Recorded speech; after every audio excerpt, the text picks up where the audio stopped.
Hello and welcome to the Victory Podcast with Adarsh and Adam. In this podcast, me and Adam take you through all things cricket.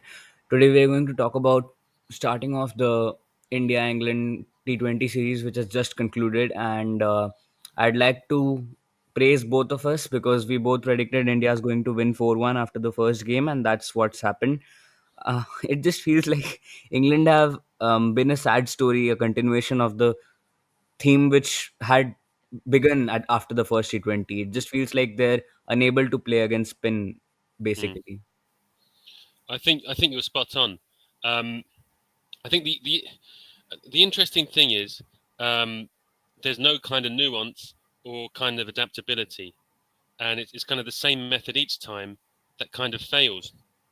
Um, I think there's another issue really that unlike Morgan's side, Baz and Butler or Baz Butt haven't got a number of players in the peak of their career in the way that Morgan and Bayliss had. In the sense that if you look at England's team, I don't know how many you would say are in their peak. Maybe Duckett is, maybe Brook is, although Brook's weak against spin. Maybe Salt is. I'm not saying that means Salt's amazing, but he is probably the best he will be. The rest of them, Rashid, Wood, Archer, are not what they used to be because of age and injury. And guys like Overton just aren't really international class, really.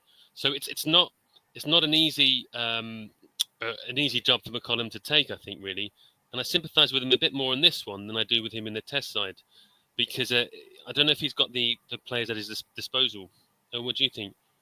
Yeah, I do too, and I think that England's just not played enough or put enough the amount of effort or emphasis which has Mm, been put on the test side for so many years yeah, now yeah, that has led to the detriment of the white ball side. I think that's the gist of it. And if they're going to, especially for the ODI format, I think mm, that this T20 series didn't go well, but I think T20 will still be a format which they'll do relatively well.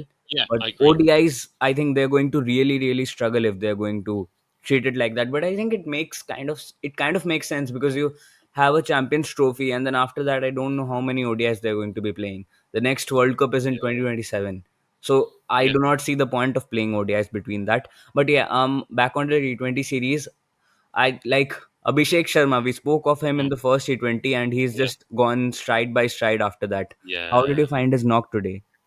Oh, that was explosive. I mean, uh, it's one of the obviously as an England fan, it's a bit disappointing because after about 8 overs, the game was finished.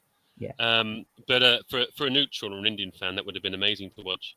He's been great this series. The first and the last ones probably his best innings, but this was really explosive, and really to think you can get that many runs in a T20 match, and to win a T20 match by 150 runs is pretty amazing, isn't it? yeah, it is. You would expect that in a Test match, not in a 20 over game. Yeah. And what do you make of Gambhir's interesting tactics of not picking many pacers? I think this game he only picked Shami, and there were no other frontline seamers, only one Yeah. seamer, just playing 3-4 spinners, and that was the modus operandi of how this team I operated. think I think that was actually astute of him because England just struggle against spin. So I wonder if maybe against another side he might have picked another pacer, but he knows England's weaknesses. I think everyone does really, and I actually think that the point you made earlier was a very good one. England's T20 side is not as bad as their 50 over side, and Yeah. if it's a flat pitch, if this was in South Africa or Australia, you say England could beat India, and win the series. But on turners, they're just not going to do it, and I think Gambia realised that. I mean, Yeah. even So even even Overton himself said, I can't really play spin." You're thinking, "Well, you're coming in at number 7 in this in an international, and you're saying you can't play spin. You're 31. I mean, what's been happening in your life?" yeah, so for that, do you think that people like they've called Joe Root for the last game? He didn't Mm, play, obviously, but mm, do you think that Root or maybe say Stokes, mm, someone who's adept at playing spin from mm, the past teams, should be mm. brought back? It's such an interesting one. I think it's the two different formats. For 50 over, I think they really need to rebuild and just look at some new players. Yeah, With the 20, you've got the World Cup next year. So there's not many games before then. Even though it's a year away, I mean, how many T20s will they play? Not many. So they can't really afford to be too experimental. And I just think Root is the best bet. He's not completely ideal because he doesn't score like mega quickly, but he is a very good he player of can play spin. like Kohli, right?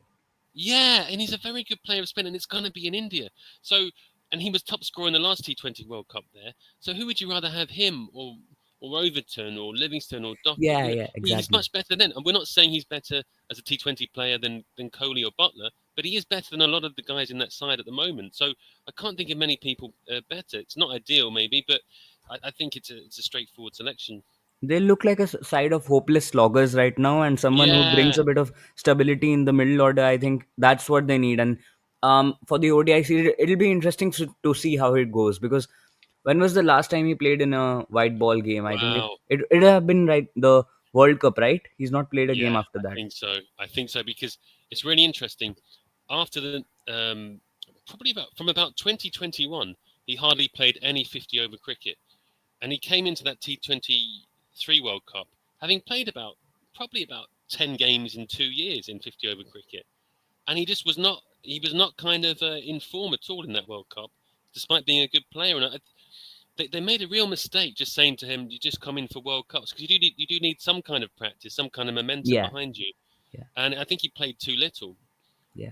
So yeah, we'll One see what he's like positive for now. England, in my opinion, this series Mm. has been Bryden Cass, and Yeah, he bowled well today as well. So, what did you make of yeah, it? Because I think his ability to not be as one-dimensional as Archer and Wood like really mm, helped him.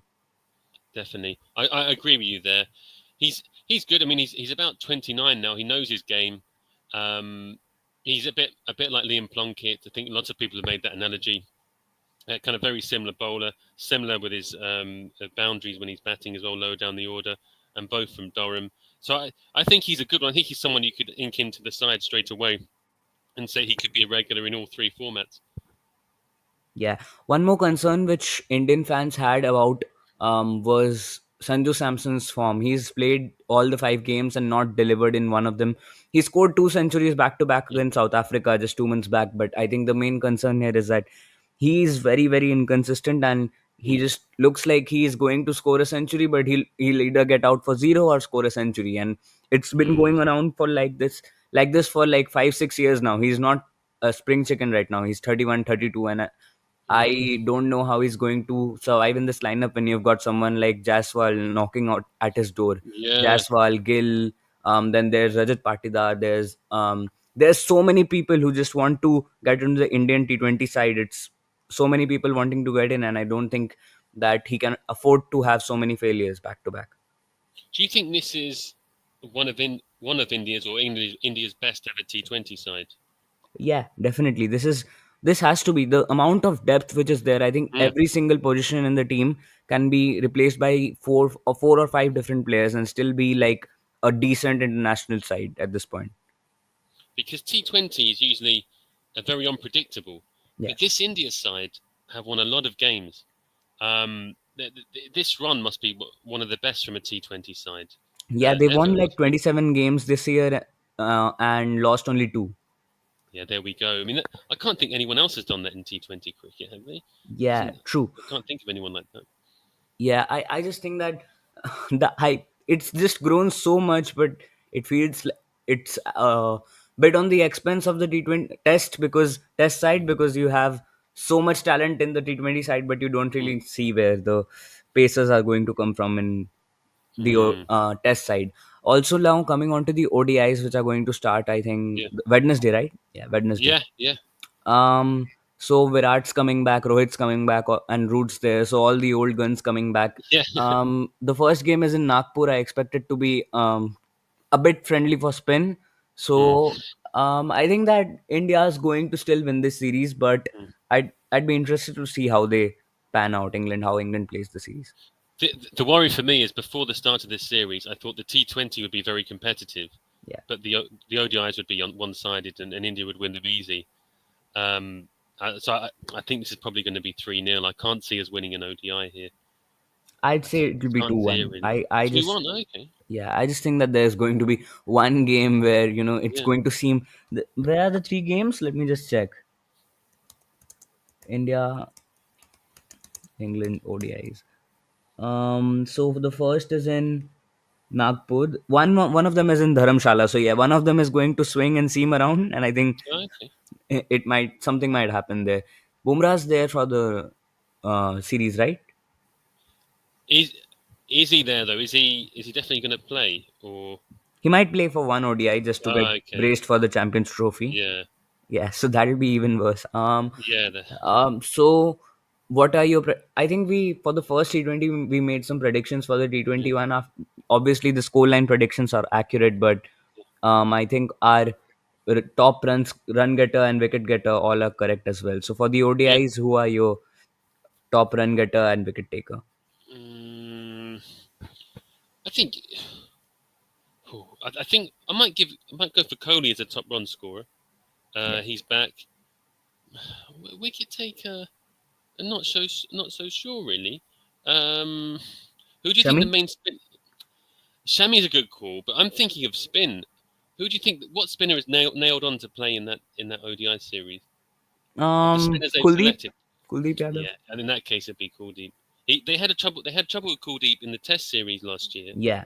Um, and if the pitches are turning, they, they won't be able to play him properly. And if they're trying to score runs as well, I just think Kuldeep would be the leading run scorer then, the leading wicket taker. Sorry, not run scorer. Yeah, I agree with that. Um, yeah, I agree with that because Shami is not as fit as he was back then, and No. it'll take time to get back completely. So yeah, now coming on to the 100 sale, what Mhm. did you make of the $145 million which have been spent for the London Spirit by the Silicon Valley Consortium? Yeah, that was interesting. Um, I think that was more than a lot of people expected. Um, and it's funny, I suppose. Yeah, it's not How just the franchise, is it? no, it's it's interesting because it shows you how people from abroad look at England in a sense that the amount of money spent on the two London sides compared to the other sides is a really stark difference. Yeah. The Welsh side was really cheap.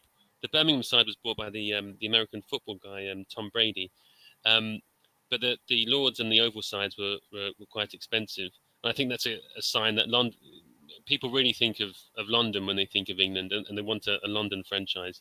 Um, it's interesting that the owners of the Mumbai Indians have got the Oval side, and that's like a good combination of Surrey, who are the best side in England by a long way. They've got the best resources, got a top test ground, are combining with Mumbai Indians. It's interesting. The other three have been bought by Americans. I wonder if there'll be any more IPL purchases next week, when you can have there's still got the Trent Rockets, Manchester Originals, Southern Brave, and and the Northern Superchargers to be bought. So I wonder if there'll be any more IPL franchises buying them. I suspect the Southern Brave because um, they're already owned by an Hampshire are already owned by an Indian franchise, and the Southern Brave play at Hampshire's ground. It would seem sensible if that franchise bought the 100 franchise that played there. If that makes any sense. You said bought by Americans. That was a consortium led by Google and Microsoft, Satya Nadella and Sundar Pichai. I don't think that qualifies as Americans, but yeah, I suppose because it's Silicon Valley, I think Americans, but yeah, yeah. yeah, I suppose so. I see it not just as an investment into the franchises. I think it'll eventually morph into a T20 competition, which is what they're investing Yes, into. And I think definitely. it's not just for the franchise; it's a gateway into the pathway system into England. And it's just Mm, more than anything, it's just for at least I'm speaking from an Indian perspective. If mm, someone from India who's buying a franchise in London, they're just going to say, the value of saying I hold a cricket team in London is going to be mm, more significant than the investment, according to me. definitely. It's like a property portfolio almost. Yeah. I think you are spot on that the new owners are not going to want this format to continue as 100 balls because it's a bit silly and no one else plays it. If they can make it a 20 over tournament, which they can, then it will be much better already, and they would have already improved it. They make it a T20 tournament, they bring in better players, and already you've got a better product. Yeah. Um, I think they'll do that. And also, I mean, I think that the 49% isn't the end of it. I think the No, counties are going to need more money, and mm, it's just going to creep on and mount up until mm, I think they're going to get majority ownership eventually, all the owners. definitely. It's interesting because there was an option for the counties to sell all of it if they wanted, but Yeah. they didn't. At the moment, they've all just sold 49% of it. But I think there will be a time when they just cede all of it, won't there? And also, the new owners aren't. If someone's bought 49% of that franchise, they're not just going to be silent, are they? And be Yeah. meek. They will want changes made, and they will want their own way. You can't be a successful businessman and just sit there and let Richard Gould tell you what to do. I'm sure they've got their own ideas and their own plans. Yeah, I mean, I think that cricket is better run by savvy businessmen than greedy Yeah, politicians. yeah. I agree with you there. Um, London Indians, it'll be interesting to call that. yeah, I want. They've said they're allowed to change the names, so Yeah, it would be interesting. What do you think they will be called? London Indians? I don't Or, think or, they'll do that because they'll have to be like really ridiculous to do that. I mean, MI London or will Open probably, Indians? yeah, MI London will probably be what they'll be called. Okay. Yeah, And like we've said before, you'll get franchises owned by the same person in different countries. One in South Africa, one in India, one in England, and a player can play for the franchise across all these different countries, yeah. can't they? But I've heard like a lot of people have a lot of problem with the fact that every single league is turning out to be just an extension of Mm, the IPL rather than mm, a league in and of itself. And um, I think it's a bit bad for me as well because if I'm looking to watch, I'd rather the 100 grow into mm, a, like you say, a better format, a T20 mm, format and everything, but not just be an extension of the IPL. It's mm, like if you have the La Liga and the Premier League, mm. you don't want the La Liga to be like the Premier League. There's No, some no. difference to it, and yeah, it just feels like everything will become mundane if it becomes similar like that. It's the only major one that isn't owned by LPL owners now. The Big Bash. Yeah, yeah, Yeah, and I and the wonder how long PSL, before right? that. PSL. Oh, and the PSL, yeah, yeah. I wonder how long before the Big Bash. I think the Big Bash people are actually looking at this auction with interest. The Big Bash makes a good amount of money. I think they'll. Yeah. I mean, they could sell it, but Mm. they net around $1 billion per year from what I saw. So from Big Okay. Bash. So yeah, it'll be a hard time convincing them about that. Anyways, what did you make of the women's Ashes? 15-0, right? Yeah, 16-0, I think it was Yeah, in the end. 16-0. Yeah, Yeah, yeah. That was amazing. I think there's a number of things. I think that I don't know if anyone else listening saw the women's T20 World Cup, and there was a game where England played West Indies, and the fielding was the most ridiculous thing you'd ever see. If you yeah, haven't seen it, try and look at some highlights. That wasn't even. I couldn't even describe to you how kind of inept and unprofessional that was. yeah, Such poor fielding, such poor catching. That catching that you would expect a school child to do, continuously dropped. Players who were unfit. Other people have mentioned that. Now before, male commentators were very careful not to say anything because they don't want to be seen labelled sexist, but accidentally. yeah, Um, they're not. These commentators aren't sexist, but they don't. They think if they interfere and call someone unfit or poor, that it looks like it's a man criticizing a woman. But this performance in the Ashes has been so bad that everyone's come out and criticised it because to lose 16-0 is ridiculous, and some of the kind of the standard in fielding. Remember now, these are professional athletes, and for instance, in England, the the women's 100 now, these players do get paid a lot of money, more than they've been paid before. So yeah. if you're a professional athlete, you do have to meet a minimum standard for fitness and kind of competence, and I don't think those women do, Yeah, it just which felt is like a really grade one remarkable. side against a grade Yeah, 12 college side, something like that. I mean, at one point, it just felt like I was watching the last T20 or the ODI, whichever one it was. It just yeah, felt like they had given up and were like, mm, okay, you're just 100 times better than us. And yeah, apart from like Nat Silver Brunt, I think they need to have a complete transformation of their side. yeah, and John Lewis also as well, I think he has to go. yeah, John Lewis has to go. I think you can't keep your job if you lose 16-0, surely. Yeah, That's a bit. There's got to be some accountability. What was also interesting that the commentator Alex Hartley, who's if anyone doesn't know, she's an ex women's cricketer or current women's cricketer, but she commentates on these things, and she was very critical of the fitness of the players leading into this Ashes, and they didn't. And so when she was working for TNT, they wouldn't do interviews with her, and they were like kind of sulking.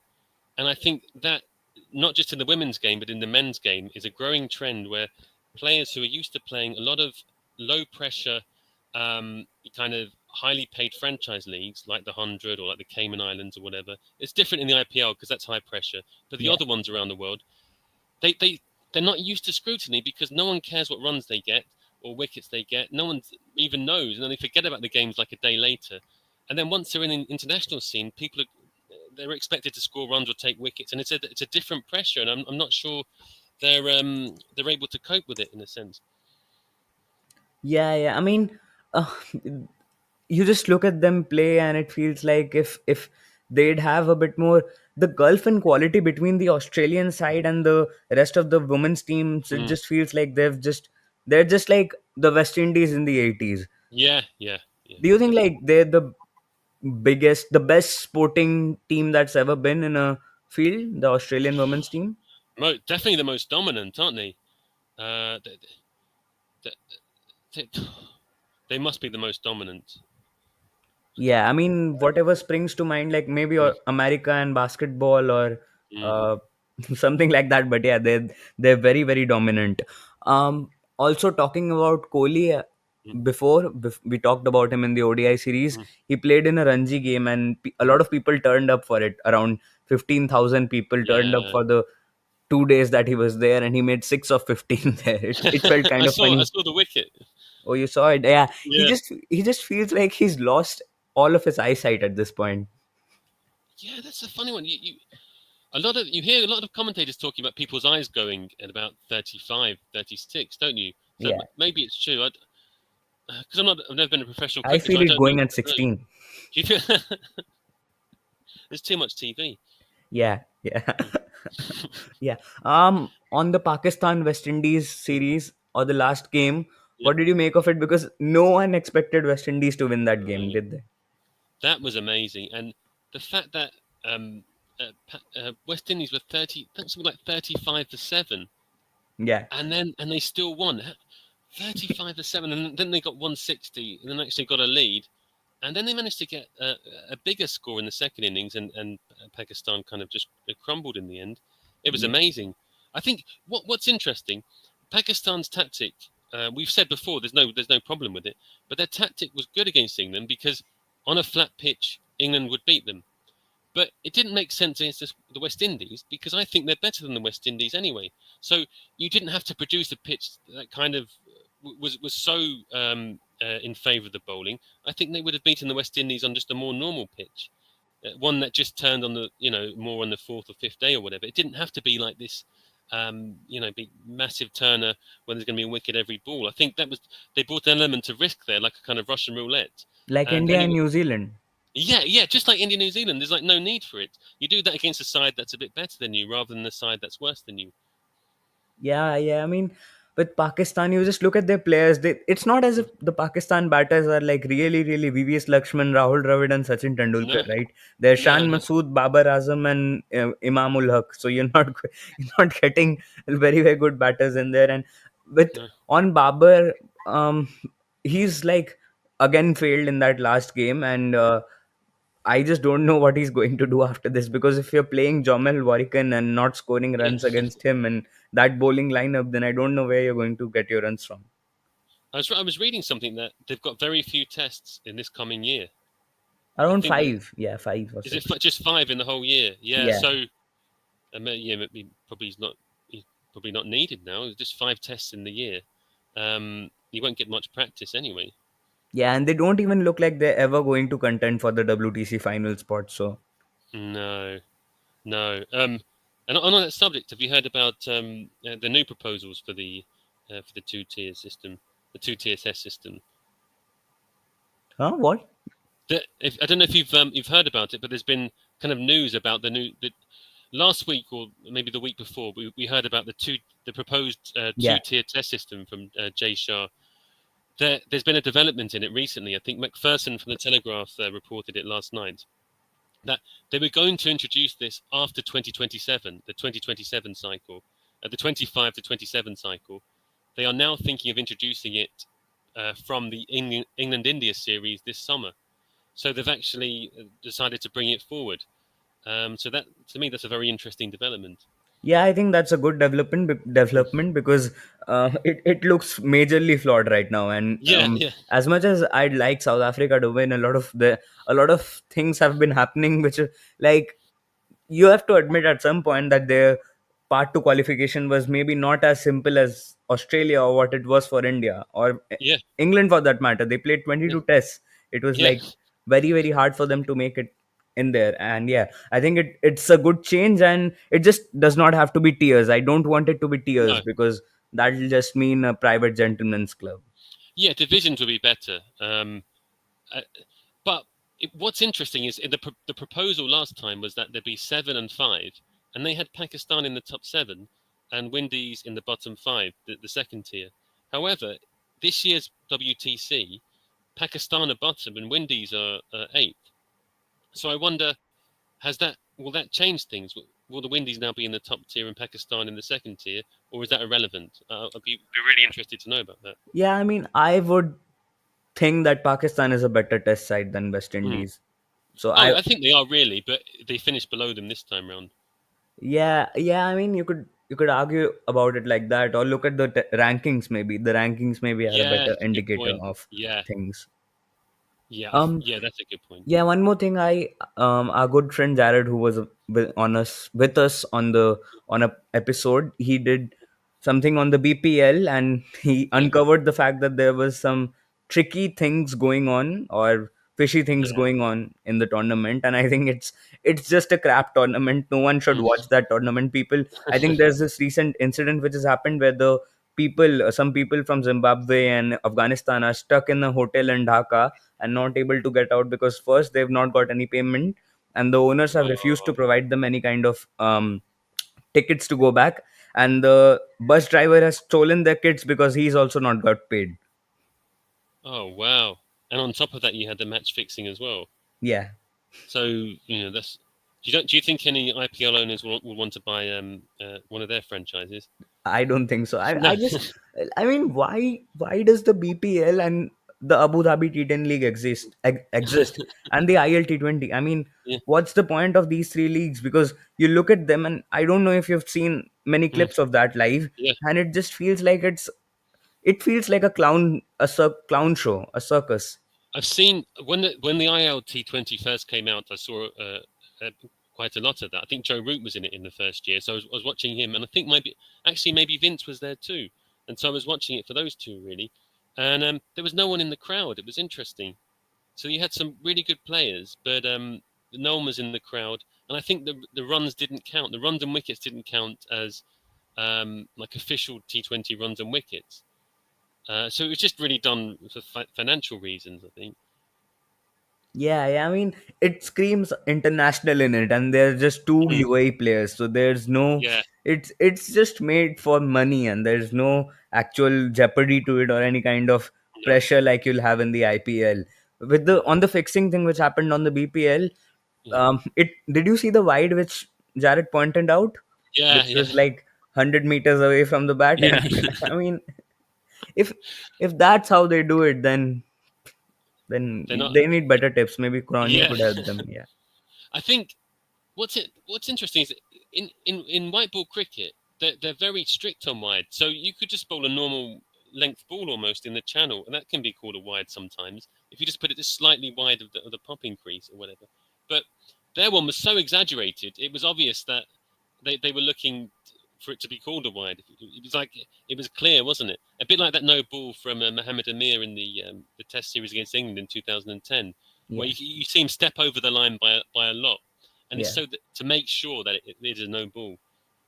The real point here is that can you really blame the player because like Jared said, Mm. they do not get paid, and at times they're under the influence of really really powerful people, like say Yeah. people in the D company who are going to potentially be a threat to their lives. So I Mm. think um as much as I'd like to say that the player has a lot of involvement, which he has or she has, but Mm.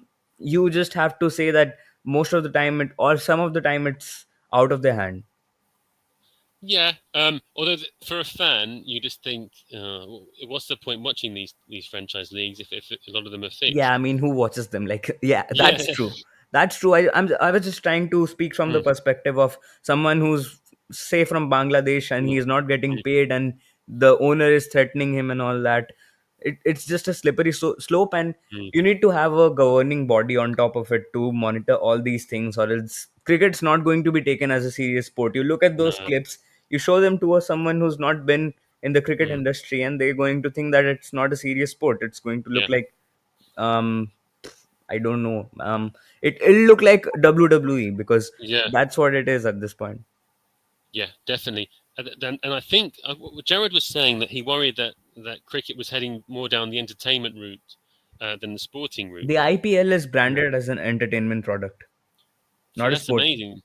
Yeah, the only issue with that is if you take away people's attachment to a team and the jeopardy on the results, I don't think sport is as interesting as a really good film or a really good series or a great book or whatever, or meeting your friends. The point of sport is that you're invested in it because it's, I don't know, your Yeah, team, or it's unpredictable. If it's just an entertainment, then you're better off watching a film than watching, I don't know, I don't know, David Milan bat against Craig Overton for two franchises you don't care about, and the result's completely meaningless. That's not really an entertainment like watching a film with some great film star or something. They've got to watch that the results still matter and there's still something on it. Otherwise, I don't think it's as obvious that this is a great entertainment product as some people think. yeah, true. On that note, I think it's good to end the this week's podcast right now, and then we'll see you next week. We couldn't upload last week because we had a couple of things, so we'll be back next week. Till then, see you again. Bye. Cheers.